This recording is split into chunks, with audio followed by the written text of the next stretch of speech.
matéria de Sociologia da Religião. O que nós começamos a ver semana passada foi sobre as religiões orientais e nós paramos aqui na questão do budismo. Como que nasce o budismo? O budismo ele nasce de um indiano, Siddhartha Gautama. Ele era um príncipe indiano, seguia o hinduísmo, que é aquela religião da reencarnação, só que ele entrou no que a gente chama de crise existencial, o que é muito bom. Entrar em crise existencial é fundamental para que a gente não fique estagnado na religião. A religião, lembrando que é sociologia da religião, a religião ela tem aquele molde, aquele formato, e ela acaba sendo um produto de consumo. Só que chega uma hora que você enjoa de consumir o mesmo produto.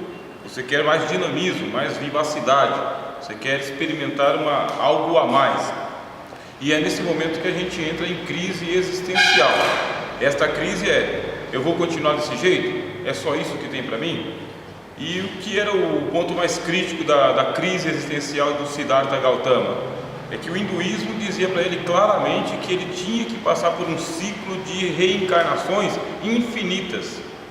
Ele ia ficar reencarnando até voltar para o Nirvana, mas esse voltar para o Nirvana era uma coisa muito incerta, porque vocês lembram da balança que eu falei, a balança do karma. Você tem que equilibrar o karma com o dharma, você tem que equilibrar as suas ações pessoais com as ações coletivas.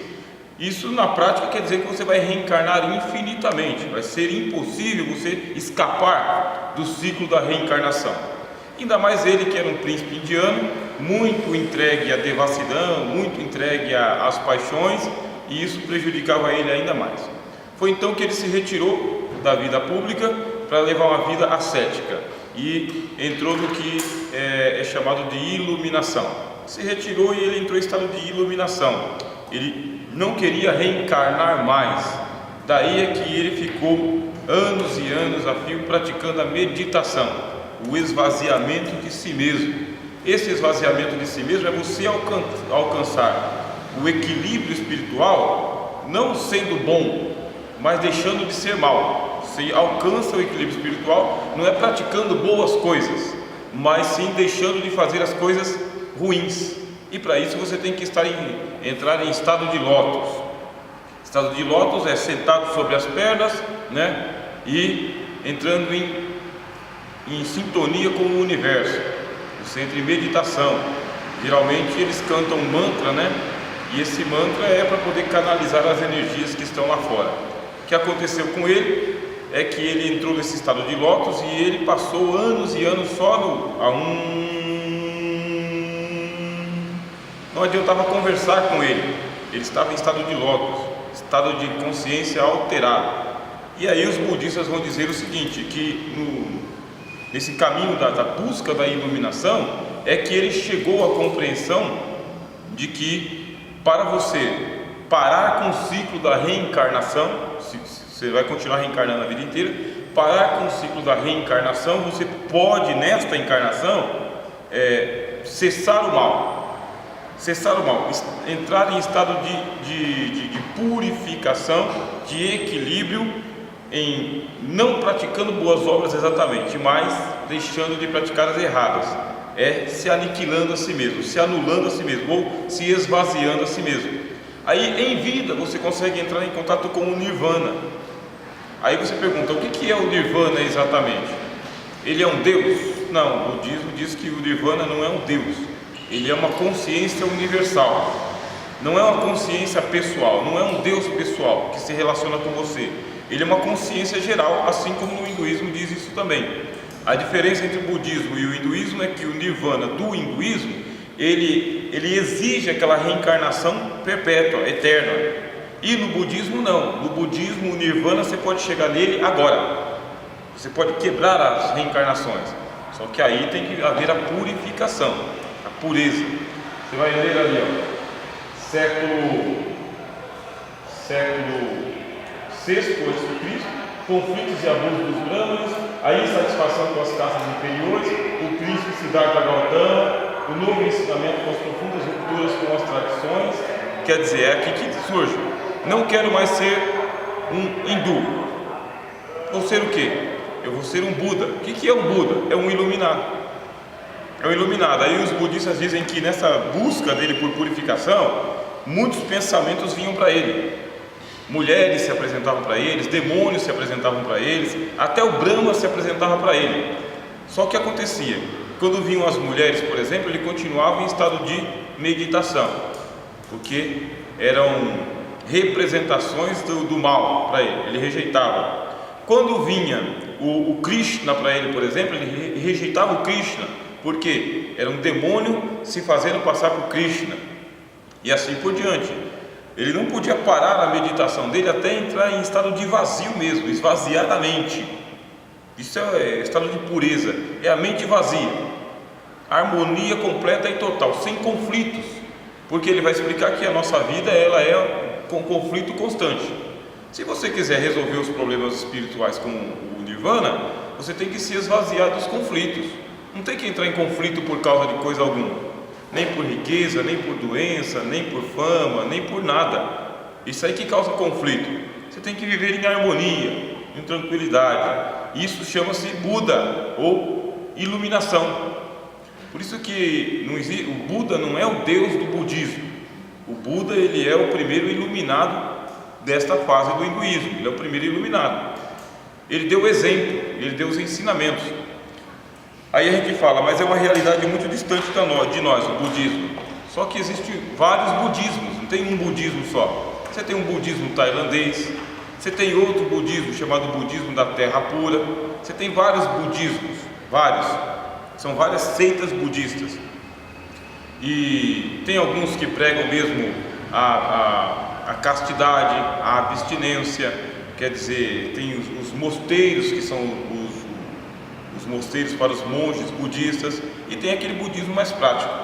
O budismo da terra pura, por exemplo, ele tem alguns ensinamentos muito parecidos com o cristianismo, muito, de que um Buda iluminado vem para salvar todo mundo e levar para uma terra melhor, que não é o Nirvana. O que é o Nirvana? O Nirvana é o nada, tá bem? É você se esvaziar e você entrar em comunhão, né? Em harmonia com o Nirvana, e você vai perder a consciência de quem você é.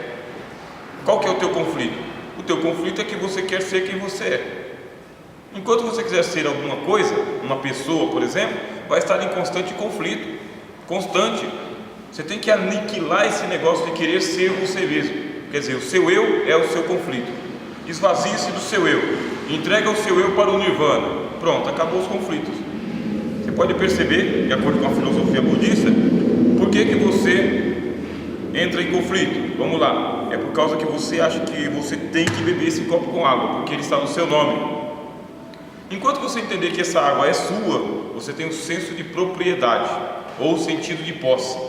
O sentido de posse é a raiz de todos os males. Você tem sentimento de posse, é meu, é minha mãe, é meu pai, é meu filho, é meu carro, é minha casa, é minha água, é meu banco, é meu espaço, é meu nome. Então esse sentimento de meu, de posse seu, te coloca em conflito, porque você defende o que é seu e a outra pessoa defende o que é dele. E se ele achar que o que é dele é seu, ou o que é seu é dele, aí vocês vão entrar em choque. Mas a partir do momento em que você se esvazia desse sentimento de posse, você sabe que a água não é sua, a água é de todos, a água é de todos. A água é daquele que estiver com sede e for beber. A água é para todos. Assim como o carro é para todos, a casa é para todos, a família é para todos, a paz é para todos, a alegria é para todos, a riqueza é para todos. Se é para todos, então pertence a quem? Pertence ao cosmos. Pertence ao cosmos. Você vai estar despojado daqueles bens materiais, daquela luta infinita em adquirir, possuir, colocar no seu nome, garantir que vai estar lá no futuro, lá no seu nome. Você tem que escapar disso daí. Aí você fala, mas quem ensinou isso? Foi um príncipe. Ele abriu mão das riquezas, ele abriu mão das posses. A família dele ficou enlouquecida, porque estava entrando em conflito com as castas sacerdotais. E é por isso que você vai ver os monastérios budistas.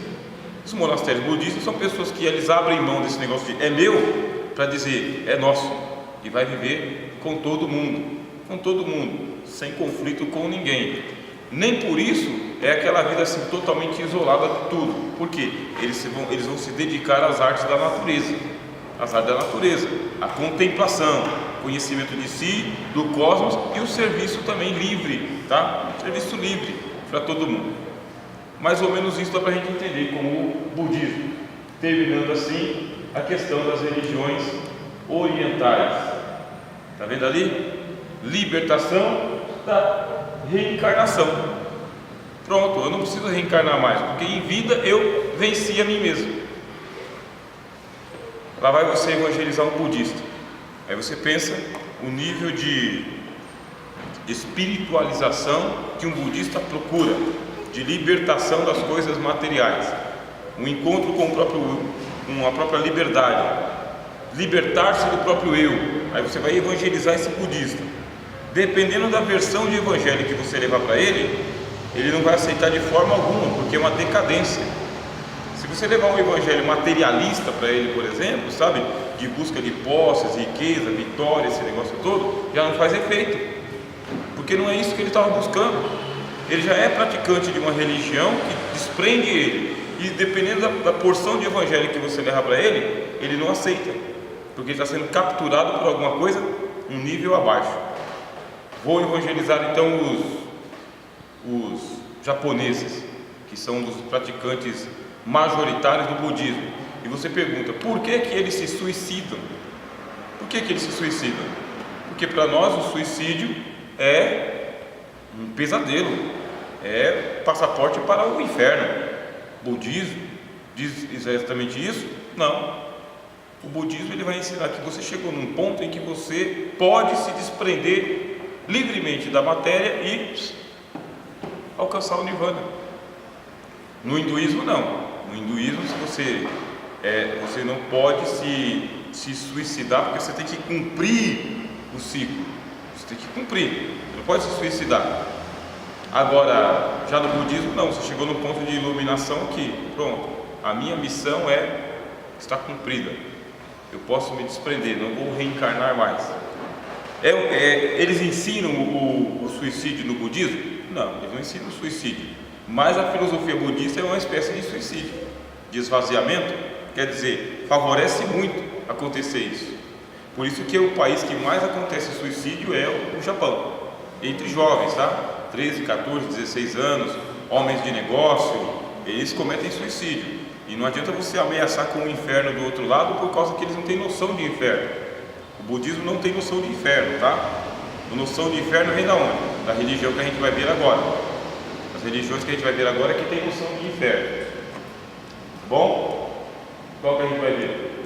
Nós vamos ver as religiões do Oriente Médio. Vou fazer uma pausa e você já faz as perguntas.